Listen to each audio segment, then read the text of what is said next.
Om Swastiastu. Hai sahabat, lama tak berjumpa. Kali ini saya membagikan tugas dari mata kuliah seni sakral, yakni seni sakral dan seni profan. Untuk seni sakral, di sini saya mengambil tarian Sangyang Jaran khas dari Nusa Lembongan, dan untuk seni profan, saya mengambil tari Sekar Jagad. Untuk seni sakral, kita langsung saja. Nusa Lembongan di Kabupaten Kelungkung tidak hanya dikenal dengan wilayah tujuan wisata bahari yang memukau, tapi juga dikenal memiliki kesenian yang sangat unik. Termasuk kesenian yang sangat terkenal di Lembongan adalah tari Sangyang Jaran. Kesenian ini bahkan sangat disakralkan oleh masyarakat setempat. Bagaimana sejarah hingga fakta-fakta unik dari kesenian ini? Yuk kita simak saja langsung. Berdasarkan sumber lontar Desa Pakraman Jungut Batu, Pulau Lembongan, tarian Sangyang Jaran telah ada sejak tahun 1894 Masehi. Ketika itu, Kepulauan Nusa Penida termasuk Pulau Lembongan dikenal sebagai lokasi untuk menampung orang-orang yang terbuang di setiap kerajaan di Bali.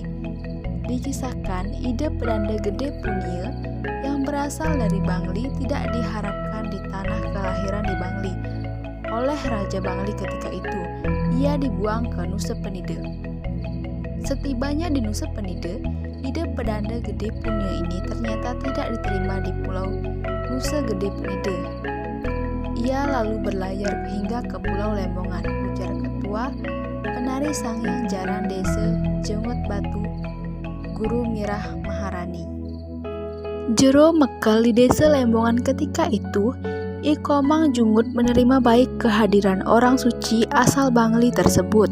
Lambat laun, ide Pedanda Gede Punia diterima dan menjadi panutan masyarakat setempat. Ide Pedanda Gede Punia lalu mengembangkan kesenian sakral tari Sangyang Jaran ini di Nusa Lembongan. Tarian ini pun semakin berkembang. Setelah I Gede Jungut menghadap ke Kerajaan Kelungkung untuk membentuk Desa Jungut Batu, tarian ini sebenarnya berasal dari Bangli dan dikembangkan di Nusa Lembongan oleh ide Pedanda Gede Punia. Jelas Guru Mirah. Tarian Sangyang Jaran di Nusa Lembongan agak berbeda dari tarian serupa di wilayah lainnya di Pulau Bali. Tidak menggunakan gamelan yang dinamis seperti tari Bali pada umumnya. Para penari pun menari diiringi oleh kidung. Semakin cepat kidung dialunkan, maka semakin cepat pula gerakan para penari. Para penari ini menunggangi properti menyerupai kuda, lengkap dengan lonceng pada kaki mereka. Para penari ini biasanya menari dengan mata terpejam seperti orang kesurupan. Mereka menari sembari menginjak serabut kelapa yang dibakar. Meskipun tidak mengenakan alas kaki, para penari tersebut tampak sama sekali tidak merasakan panas. Mereka terus menginjak dan menendang bara api sembari mengikuti alunan kidung. Fakta yang sangat mengejutkan, yakni perbekal Desa Jungut Batu, Made Suryawan mengungkapkan saat ini tersisa 2 seka atau kelompok tari Sangyang Jaran di Pakraman Jungut Batu, yakni Sangyang Jaran Oncar Serawa dan Sangyang Tedok Pangkung. Semoga saja generasi muda masih memiliki tekad untuk melestarikan kesenian yang diwariskan secara turun-temurun ini ya. Selanjutnya kita ke seni profan. Di seni profan ini, saya mengambil contoh tari Sekar Jagad. Tari Sekar Jagad adalah tarian yang biasanya dipergunakan sebagai tari pembukaan dalam suatu acara.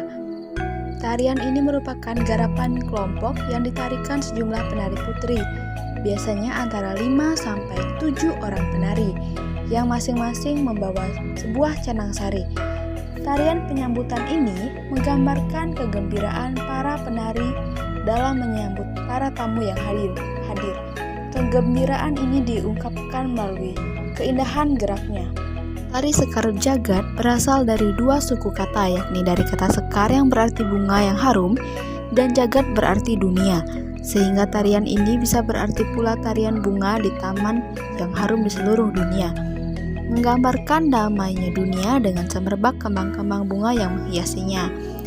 Tarian ini diciptakan oleh Swasti Wijaya Bandem yang juga sebagai penata busananya pada tahun tahun 1993 dalam rangka pembukaan pameran wastra Bali di Jakarta.